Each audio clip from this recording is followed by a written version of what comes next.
to me, that sounds like most of these emerging technologies that I pay attention to, both fascinating and terrifying.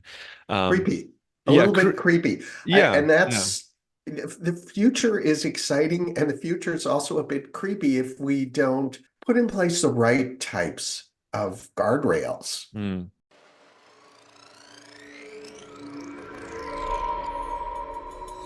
We're going through something absolutely historic. Technologies across the board are growing exponentially. It's a disruption that's going to completely redefine the way businesses compete. In the next decade, we're going to lose 40% of today's Fortune 500 companies. The exponential growth of computing is continuing. AI is nowhere near its full potential.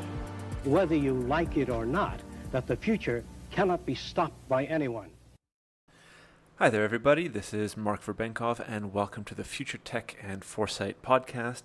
This is going to be episode number 141. So I'm coming to you still from El Salvador. I'm here for another 2 weeks or so, and then I finally head back to Canada.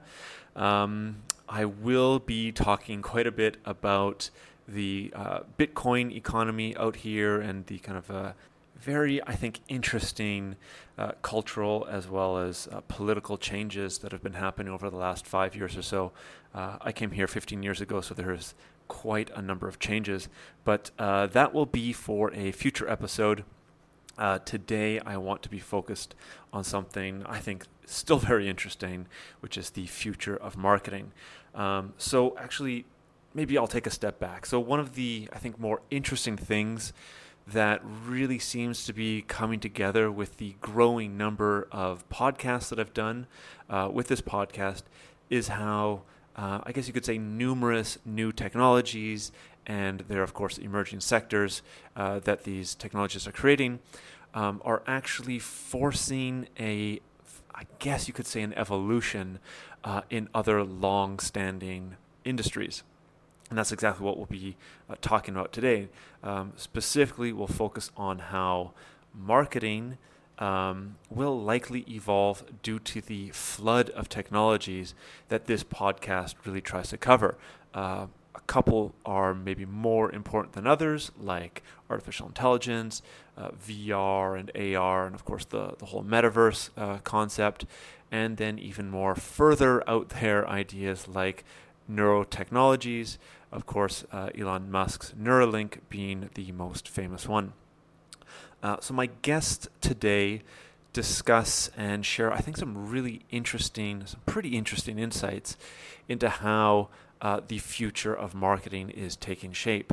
And so we focus on some of the things that are already there and then look at how we can extrapolate out and how that might be coming about into the future in greater degrees. So we look at some things like advanced biometrics, what they are and how they help businesses target customers, how relational AI helps companies build connections with their customers, and we'll of course be doing this a lot more over the next couple of years, especially as generative AI is really starting to fly. And then of course the coming wave of hyper-personalized advertising, which I think we are just starting to see today. And of course, all of the ethical issues that are connected to all of this and what actions we can take to prepare for tomorrow. So there's a little bit of some practical actions that we can take. But my guests this week, so I have two of them on the podcast today. So this is Martin Waxman and Dr. David Rice. So Martin Waxman writes a popular digital marketing trends newsletter. He conducts AI research and leads digital and AI training workshops. He's a LinkedIn learning instructor, adjunct professor at the York Schulich School of Business, and associate director of the Future of Marketing Institute.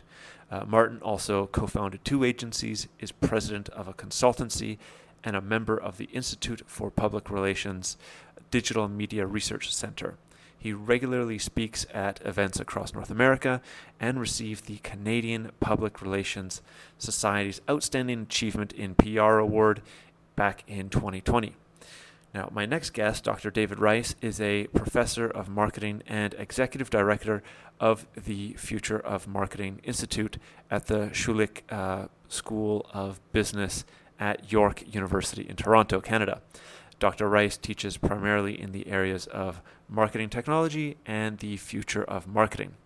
He has served as a marketing consultant to many Fortune 500 companies, including Microsoft, Intel, Dell Computers, General Mills, Ford Motor Company, and the World Bank. So clearly both of them work at the Future of Marketing Institute. So I guess I could say that they're both well steeped into the concepts and ideas about how marketing will be evolving and developing into the future. And I think some of their insights are really, really worth paying attention to, even if you don't work in the world of marketing or you have nothing to do with marketing in your day-to-day life. Marketing still has something to do with you. So I think it's very interesting and worth the listen. And hope you get something out of it as much as I did. Great. Well, hi there, David. Hi there, Martin. Thanks for coming on to the podcast today to talk about the future of marketing and kind of where we're going in this quite interesting world with regards to AI and how it's impacting some of these other industries out there. So thanks for taking the time to come on and talk to me today. Sure. So as I love to start off every single episode with the guest's kind of spark or initial interest. How did both of you guys get into marketing, and specifically, how did you start thinking about the future of marketing, or was there a spark that led you into thinking about the future of it? David, maybe we can start with you. Sure. I've been in marketing for around 40 years time, and I guess what got me into it is I was always interested in data, because data is what's always driven marketing. It's the information we have about people so that how we can talk to them more and more effectively. So AI is just advancing that to a whole other level. We have more data now than we could possibly conceive of. So I think as the talk goes on, we'll get more into that kind of data and the ethics around it. But it's been my interest in consumer data over many years. Excellent. And Martin, how about yourself? For me, I come to marketing really from a communications or PR background. And I got interested in social and digital media early, and then decided in around not too long ago, in 2016, to go back to school to do my master's in communications management. And it was there that I started really digging into AI. It was just kind of sparking natural language processing, natural language generation, where it's heading, and imagining what the future might be. And in fact, I wrote my thesis on that. It came out in 2019. It was called My BFF is a Chatbot, that looked at the relationships that we as human beings will have with machines that are representing different companies and organizations. So that's where I came to it, kind of backwards almost. Right. Yeah, and I guess over the last it's been roughly 8 years or so since you started that journey. Yeah. Looking at the AI. I mean, certainly it's been a year and a couple months that just ChatGPT has come out, and all the strides and the amazing advancements that's happened in the last, let's say, 14, 15 months. I can only imagine you looking at this very specific aspect over the last 8 years, right? The amount of improvements have been pretty phenomenal, I guess one could say. Yeah, we were on a tipping point, really. And we were so close to this in 2022, except the tools were much harder to use. Whereas what ChatGPT did is it was a UX play. They made it easy for everyone to do, because we can all chat, we can all ask questions, we know how to do that. And all of a sudden, AI moved from the background to front and center. Yeah. David, let's go back to you. You were mentioning about your interest in, of course, data and the analytics of that data. could you maybe give us a bird's eye view of the kind of historical context of how marketing has changed with the data? I mean, obviously now we're in the digital age, or I guess we're moving into the AI age, and the amount of data has just skyrocketed over the last couple of years. But I'm sure that things were not always like that with regards to marketing. Sure. Well, I guess that in the past, we would often ask people how they're feeling, like what they're thinking. We would give them consumers surveys to get at that information. With AI now, we actually don't have to ask them anymore. We have all kinds of AI technology that can just determine how one is feeling, for example. So I can talk about facial recognition cameras. There are companies now that will put facial recognition cameras into shopping mall posters. And as people walk by, it will recognize things about them. It will determine their age and their gender. It might determine what their ethnicity is. And we can actually read their faces. We can tell what type of an emotional state they are, if they're happy or sad or tired, and we can instantly put in an ad for that individual. So we can call that hyper-personalization. So much data on people that we can show them advertising instantaneously, depending on who they are. And of course, with that hyper personalization comes the absolute relevance of that ad to that person within the moment, right? So they're much more likely to look at the ad or pay attention to whatever's being advertised, and therefore increase. I don't know the technical term for it, but probably the margin of deciding to actually buy the thing versus before where it was kind of what's a good term, like throwing spaghetti at a wall, right? You're just kind of randomly shooting ideas out to people.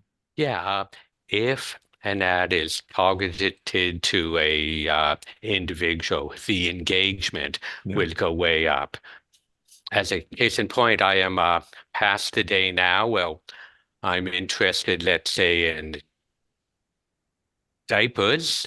When I had a young child, I'd be interested in advertising like that. So I'd be recognized now. If it's facial recognition in a shopping mall, they'd choose a different ad to show me than a diaper ad, something that a 60-something gentleman would be more interested in. Right. So one of the things that I'm thinking about with this is, you've heard probably many people complaining about they have a conversation with a friend about flowers, right? Maybe it's around Valentine's Day or something. And then they go to their phone a couple hours later, the next day, and an ad for that exact type of bouquet shows up on their phone. So there's a lot of distrust, or I mean, people just generally dislike this. Is there, in your understanding, is there any similar feelings with regards to that when this hyper personalization of ads shows up to people that are being tracked with the facial recognition technology? Or is it, hey, this is super relevant, I really enjoy seeing this kind of ad, rather than some random thing that's not relevant to me? Well, if I could put an estimate, I'm going to say that companies have around 4,000 pieces of data on each and every individual. We get people's data via their phones, and when they surf the internet, we also have data on who people hang out with. So you just mentioned a case where you're talking to someone and you're talking about a bouquet, and then you begin seeing ads for a bouquet. Perhaps the person you were talking to was searching a bouquet of flowers on their device before you met, And then we can tell that these two devices were talking together, which is why you're now seeing an ad. So I don't think that the phone actually listens to every word you say and targets you based on that. But there are cases where we've heard that that has gone on. So if you ask Google, they will tell you that they don't do it. I think they do it in a testing phase, but not in an everyday, my device is hearing everything I say. Okay. Yeah, Interesting. I'd agree with that. And I think part of it is because our devices are so interconnected. Mm. So if you're in the Apple ecosystem, for example, your phone is connected to your tablet, which is connected to your computer, and every single signal that we give it, what David was talking about when we search, when we do anything, it's all interconnected. So we'll check something out on our laptop. A couple days later, we'll see an ad for it on our phone and go, wow, how did that happen?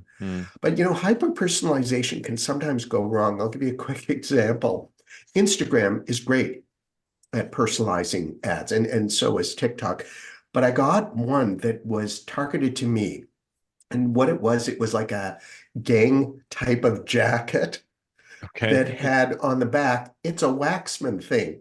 No one else would understand. And so it caught my attention, but there is absolutely no way that I would be interested in purchasing something like that. So personalized, yes. Targeted well, no. And I think you have to get both of those together in order to really make that piece of communication or that advertising moment relevant to the person. Right. And I guess the question that follows from this is, how is AI going to make hyper personalization more hyper or more personalized? We're seeing, for instance, I use ChatGPT multiple times a day, both for images and I guess soon for video if Sora will be connected to ChatGPT at some point. But like my writing for my clients or for the work that I do is it's able to be more personalized without me thinking very much, right? So the time to create this kind of information um, is a lot shorter. So I'm actually able to push out more content or more reports or whatever it is that I'm doing. I also assume that the same thing is going to be true for the future of marketing, if you will, right? We're going to be able to generate so much more content at a more personalized level within the next, well, if we're not already doing it now, then within the next couple of years or if not months.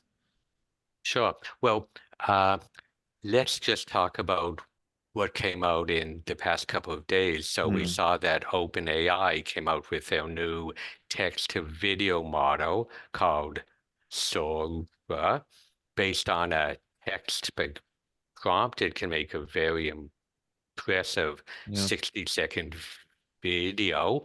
But let's maybe look at what's going to happen down the road in the future. I think that what we're going to see is we are going to see individualized videos just for you. So based on all of this data that we have, we will know the types of people that you pay attention to and that you like to listen to, maybe the colors and tastes you like. So imagine opening up your big browser then and having an individualized video that has everything that we know is going to engage you the most.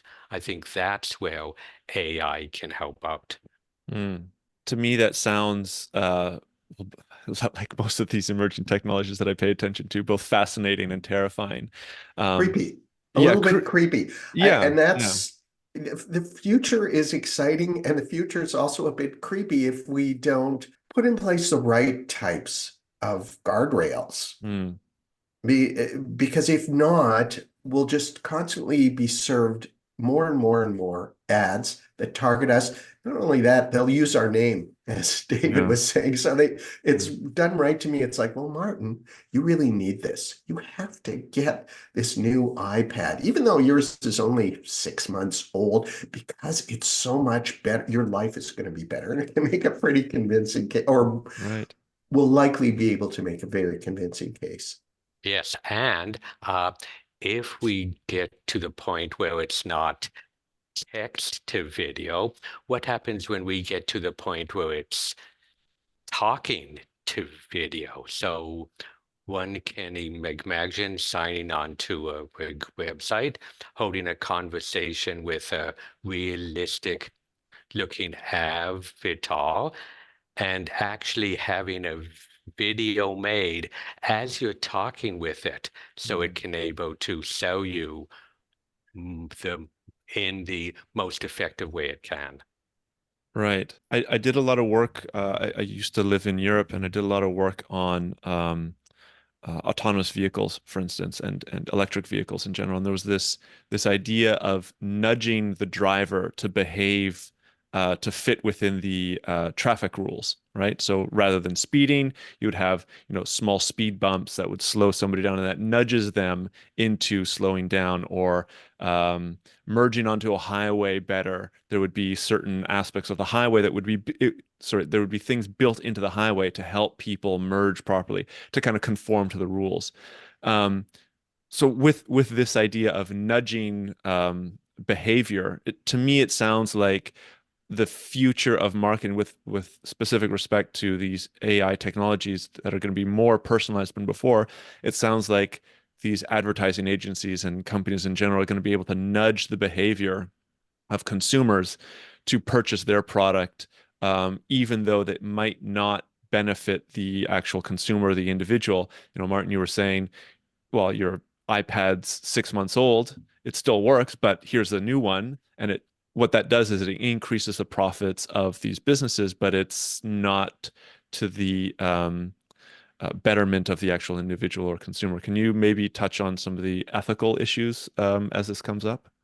Yeah, and I think, we call it a nudge now. Pretty soon, with all the data points that AI systems collect, whether it's sensory data, whether it's our words, whether it's what we're wearing, whether it's our expressions, it's going to be more like a push. Yeah. And a constant push. And that's something we have to watch out for, because if we have human beings like us who are talking to AI agents, well, it's really different. You're collecting data on us, impressions, perceptions, but you're not picking up every single signal and then saying, this path isn't working. I'm going to shift. I'm going to adjust. I'm going to do whatever I can to manipulate the person. And suddenly you're crossing, or companies could be crossing, an ethical line because they or their chatbots or AI intermediaries know too much and just won't stop. And how can I, as a human being, say no? We know how difficult it is to say no to other human beings who come to your door and try to sell you things or get you to donate. Well, this is a system that is supercharged and knows all of your fallibility, It knows where your weaknesses are, and it knows what you like and what you've done, because it has all those data points. And so unless we get to a point where we as individuals start to value our data as an asset and don't just throw it away, we could find ourselves in a situation where we're being taken advantage of by AI systems and companies. And I don't think that's a good place to get to. Yeah. And I guess that the obvious connection to this is that these companies are going to be employing or utilizing AI systems greater than before. So, I'm looking at the notes that we have here. There's something called relational AI, and as I understand it, this is how businesses are going to be using their either own chatbots or their own text to video AI tools to do exactly this. It's bringing the information out to individuals and making them into consumers. Yeah, and really, if you think about it right now, you have a relationship. We all have relationships with different brands, and Mm-hmm. we like certain brands. We don't like other brands. We like to be affiliated with certain brands because maybe they match our values, like Patagonia, for example. If you're conscious about the environment and climate change, you might wear Patagonia because that company's values align with yours. Mm-hmm. But all of a sudden, you have these AI intermediaries that are managing the relationship between companies and customers. And these AI systems are programmed to sound like us, as David was saying, to look like us. So it'll be like chatting with a friend, in quotation marks, a friend that is always with us and always kind of, as you said, nudging us in a certain direction. You pass by a store, you linger for a second on a shirt, and this AI agent that is being sponsored by Company X goes, "Oh, you like that shirt? You know what? They're giving you a coupon on it if you go in and buy it now." Things like that. And so suddenly it puts into question the relationships we have with machines when we'll potentially start to trust machines that are always supporting us, always complimenting us. AI will go, "Wow, you look fantastic wearing that," Right. versus some of our friends and family who go, "Are you crazy? How can you put that on?" And so we'll get to a point, we're almost there now. And I'll give you a quick example. You're driving in your car, your partner or spouse is sitting next to you. You're going somewhere, you put in the directions into Waze or Google Maps, and your partner says, "Oh, I know a faster way." Who do you believe and who do you trust, the AI or Google Maps with all its data? And Right. so that is just going to be multiplied as these AI chatbots become part of our lives, and we start to consider them not as agents, but more almost like assistants or friends. Yeah, that's again fascinating and terrifying, right? Where and you're right, we're already starting to do that now. So if this is kind of the first step, we trust Google Maps more than our partner or our friend or whoever. Um, I love this idea of, we're slowly starting to get acclimatized to these types of technologies and how they change society a little bit, and that opens the door for a lot of future changes coming down the path. So I'll have to think a little bit more about whether I want to trust Google Maps or I want to trust my friend or Yeah. whatever. My AI friend just told me I shouldn't have said that, Right, that right, it is right, critical. No, right. just Yeah, kidding.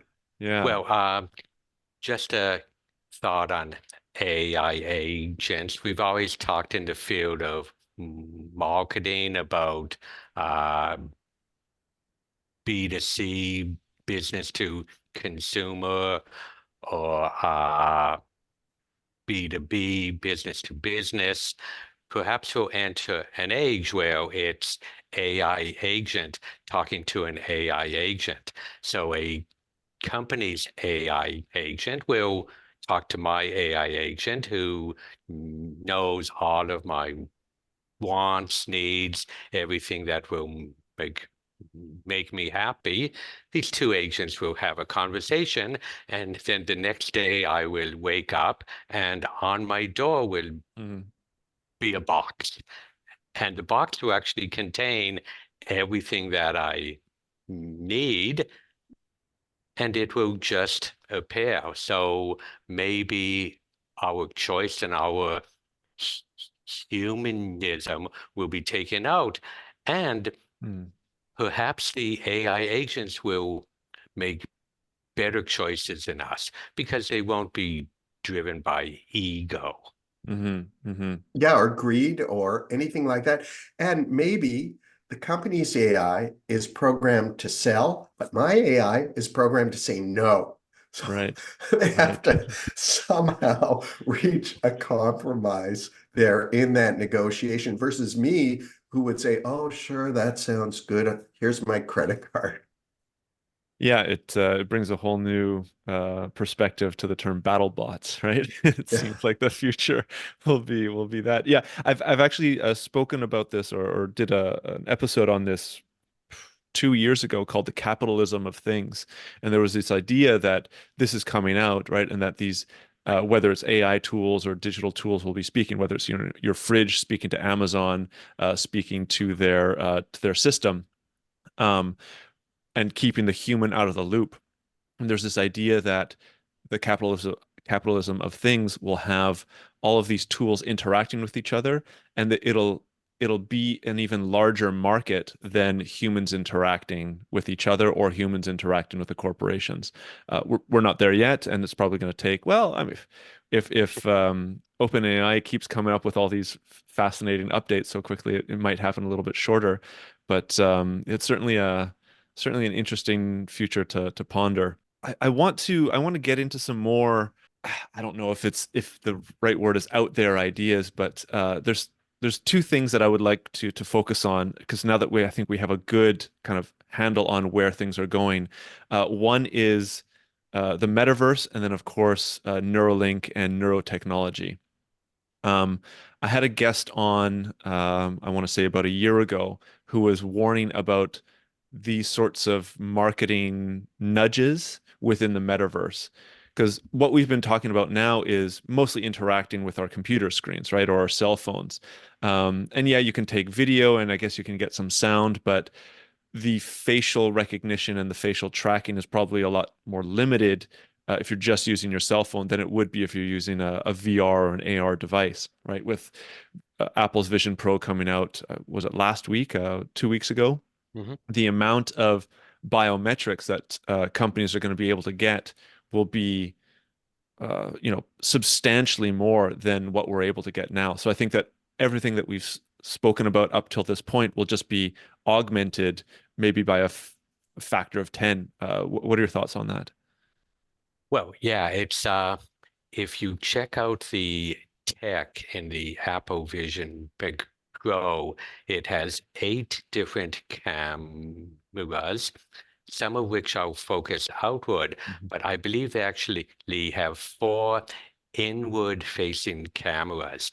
And for that technology to work correctly, they have to have cameras focused right on your eyes. Mm-hmm. And when we focus on one's eyes, we can get all kinds of information. We can tell where one's gaze is, so we can know what they're interested in. We can get health information from their retinas. So it will be a data gathering device like we haven't ever seen. Mm-hmm. So who gets that health data? And it's not as if we can turn all of these cameras off, because you have to have them turned on for the Vision Big Pro to work properly. So we have to hope, but given the data big breaches and given the capitalist nature, I'm not sure that my data is safe anywhere. No, and if you extrapolate a few years into the future, when instead of wearing VR goggles that are cumbersome, they sort of shut you out from the world, even though, you can see the world around you now. With glasses, it's going to be the same kind of technology. Right now, we think, oh, our glasses, we look out through them. And we see the world, and there'll be this set of data on top of the world with augmented reality glasses. But guess what? There'll probably be little sensors on those that look at us. So our glasses will be looking at us as we are looking out at the world. And I never really thought about a time when my glasses might be watching me. I always trusted them as just a tool that I could use, but maybe we'll be okay with that trade-off.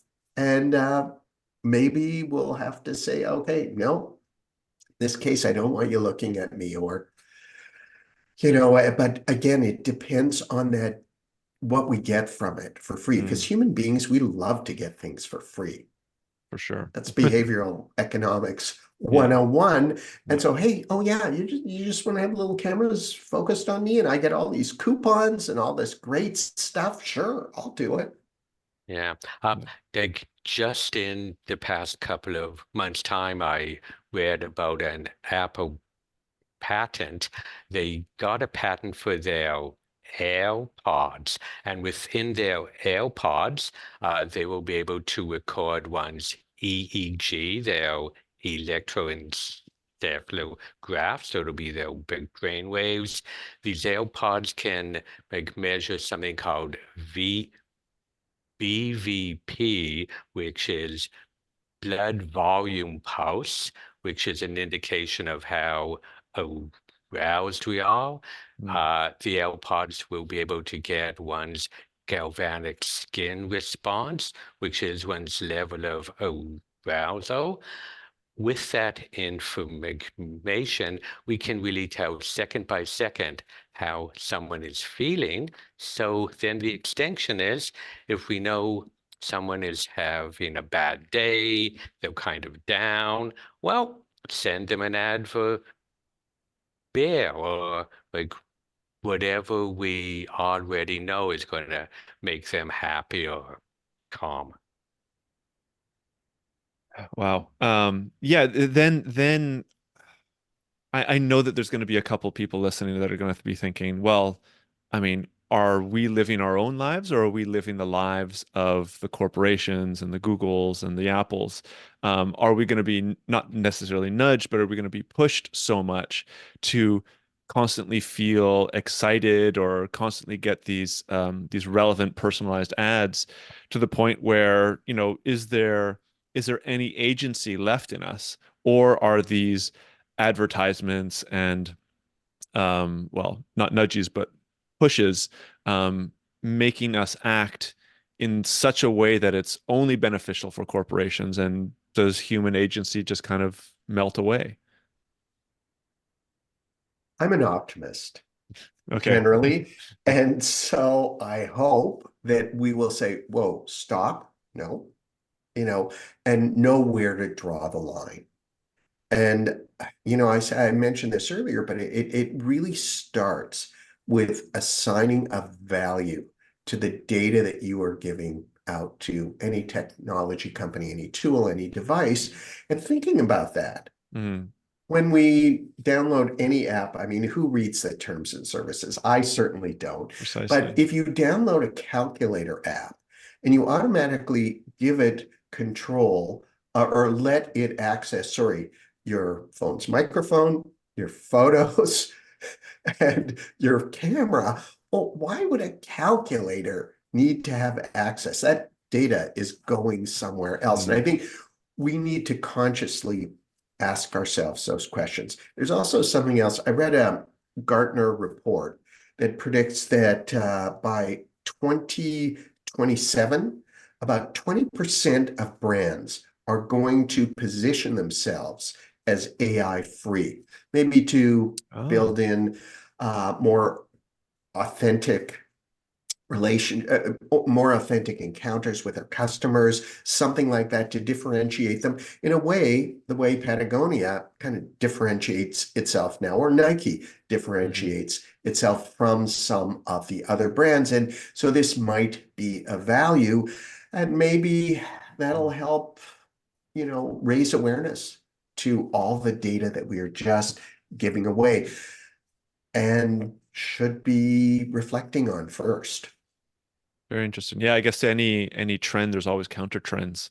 And maybe that will be, there's I think her name is EmiWeb. She's a Yes. futurist down in the States. She wrote this book, which I haven't read, but I've heard summaries and speeches on it, where the future as she sees it will be ecosystems of different businesses, where consumers and people kind of integrate and live in. So there could be a Google house, and there could be an Amazon house, and there could be an Apple house, and then all the products that you're using are with those different kind of companies, and there's not really a good way of interacting. So you might only be able to marry an Apple ecosystem person if you're an Apple person, because Yeah. the chances of you trying to reintegrate into a Google house is going to be too complicated. Yeah. Yeah, go ahead. Go ahead. Yeah, no, I've read that book, Okay. and Okay. it's it seems plausible. It's interesting because if you go back even earlier to 1992, Neil Stephenson is a science fiction Mhm. writer Mhm. who coined the phrase metaverse in 1992 in his book Snow Crash, where he paints the picture that Mark Zuckerberg and some of the other really metaverse boosters were talking about. But what he also talks about in that world, it was that same kind of ecosystem. So you might have lived in a McDonald's country. And Right. so you had Right. access if you were driving along and there was a McDonald's, you could go in there, you could find a place to sleep, a hotel, things like that, versus the way we have now. So it's not too far-fetched. Again, No. I hope we don't give up that much agency just for stuff, that we Mhm. start to value um, human relationships maybe a little bit more. Yeah, and I guess that's the hope, that a lot of these AI tools will bring about so much efficiency, so much, well, I guess you could outsource a lot of the work that you do so that the skills that you need for the future is focused on human to human interactions. That's also my hope, but we'll see what happens. I'm also paying attention to the time here. Maybe to kind of summarize, or maybe not to summarize, but to go into kind of the last idea here, which is neurotechnology, right? So the metaverse is one large industry where, of course, there's going to be, the cameras focusing on your face. I have the Quest 1 right behind me, and I remember when it came out with the update that it would be able to track your hands with the outward facing cameras. So it's tracking your gait, it's tracking all sorts of external body biometrics, and then feeding it to Facebook to send you the right kind of ads as well. But those are still external technologies. And I think when Elon Musk or many of these other of his competitors are able to bring that technology into our minds, into our brains, literally, um, I think that the game is going to change a little bit, right? The amount of data is just going to be overwhelming. Um, what are your thoughts on that? Are we going to get to that point? Is that certainly a place where humanity is going to go in, where ads are directly kind of beamed into our brains? What are your thoughts on that? Well, just in the past month, they actually put the very first Neuralink into someone's head.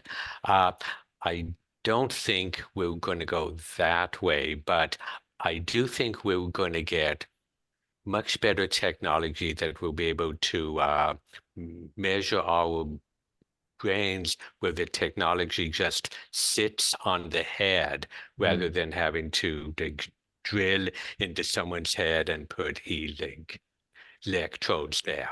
I am reading some very interesting research how when you put people into an fMRI, it can now feed that person's information into a generative AI, and it can actually show you pictures about what people are thinking about. So if we can see what they're thinking about, that gives us information we can potentially advertise to them. Could I see a time where we put on a headset at night because we want to record what we're Yeah. dreaming about, and then when we wake up, we can get a video of that? I think that will be possible somewhere down the road. And if we have that, then we really have incredible information to target people, because we have access to their innermost desires, which is what advertisers ultimately want. Hmm. Yeah, and it's funny that you say that, David, because a movie that came out a few months ago, Dream Scenario, starring Nicolas Cage as a mild-mannered college professor who starts appearing in people's dreams. And at first, he's a pretty benign figure. just walks by and nobody knows why he's there. And then he starts scaring people or chasing them, and he becomes a pariah. But a technology company at the end figures out how to harness the ability to show up in people's dreams. And all of a sudden, there's a new class of influencers, dreamfluencers, who are paid by brands. And they show up in your dream and say, oh yeah, tomorrow you should get a massage at this spa because, you deserve to be pampered. So really, it's not too far away from what David was saying. And with all of these, there's risks and negative things, but there are also positive aspects to them too. And I think we have to weigh the positive, balance negative. Even something like Neuralink, if that can help make someone who's paralyzed walk again, that's amazing. Amazing technology. Yeah, no, that's a good point. I mean, with any of these kinds of emerging technologies, it's always a double-edged sword, right? So you get the tremendous benefits with pretty scary potential futures as well. I just hope that the entire population can kind of think about these ideas and kind of wrestle with them in their minds, so we make as a collective society the right kind of decisions, so we don't enter into some sort of dystopian world that many of these science fiction writers have been kind of warning us about for the last 50 or 60 years or something like that. But yeah, it's certainly very interesting to ponder. And do you, maybe as kind of a final question, do you guys have some interesting resources for people to maybe get more acquainted with some of the risks and have some potential ideas on how to navigate this upcoming future with specific reference to the marketing and the advertising that's coming down our path? So I am going to recommend that people check out the Future of Marketing Institute. We publish a lot of papers, and you can find us on our website, LinkedIn. We're on Twitter. We have very active discussions on everything we've talked about. Perfect. Yeah. And subscribe to our newsletter as well, the Future of Marketing Institute newsletter. In fact, our last published newsletter talked about some of these issues with virtual reality goggles and how you can, because the thing is, there's issues, but really you don't want to get overwhelmed by the negatives. You need to figure out, okay, this is a potential issue. What can we do to make it better? Because, if the technology is good and has promise, you don't want to say, oh, nope, can't use that, got to stop that. You have to figure out how to come to that right balance between potential for helping, for making our lives better, and in the background, making our lives worse. Perfect. Well, I think that's a terrific place to end the conversation. I will definitely have those links up on the show notes, and I think I'll go through the newsletter and maybe pull and from some of the other resources that you have, and maybe pull some specific ones to plug into the show notes. So if people want maybe a little guide or a certain maybe a better understanding of how to do the right sort of actions in the near future, they can have it right there. Martin, David, thank you very much for coming onto the podcast and talking to me about the future of marketing. I think the best way to say it is it's fascinating and terrifying at the same time, and I'm glad that both of you came on to elucidate some of the ideas as we move into the future. So thanks again. Thank you. Bye. Well, thanks for listening to this week's Future Tech and Foresight podcast. If you like what you've heard here, there are, of course, a number of ways that you can support the podcast. The best way would be to leave a review on Apple Podcasts or give a rating on Spotify, which you can find a step-by-step explanation for on the futuretechandforesight.com website. Alternatively, feel free to leave a comment either on the episode show notes or the YouTube channel where you can see video recordings of the interviews. And finally, if you are part of an organization that is aware of the disruptive and transformational impact that emerging and future technologies will bring and want to know more, please get in touch to hear about the strategic foresight services that we offer and how we can help future-proof your organization and take advantage of the phenomenal opportunities available to survive and thrive in the future. A lot of future-shocked people and future-shocked institutions in our society are simply overwhelmed. Once there is superintelligence, the fate of humanity may depend on what the superintelligence does. Science fact is catching up to science fiction. The first truly intelligent machine will be the last invention that humanity needs to make. The only scarcity that will exist in the future is that which we decide to create ourselves as humans. Within a 10-year design revolution, we can have all humanity living the highest standard of living anybody's ever known. Progress is accelerating at an exponential pace, and it's going to reach a point where progress is so fast it's going to be a singularity. We are probably one of the last generations of Homo sapiens. Every single headline points to the birth pangs of a Type 1 civilization.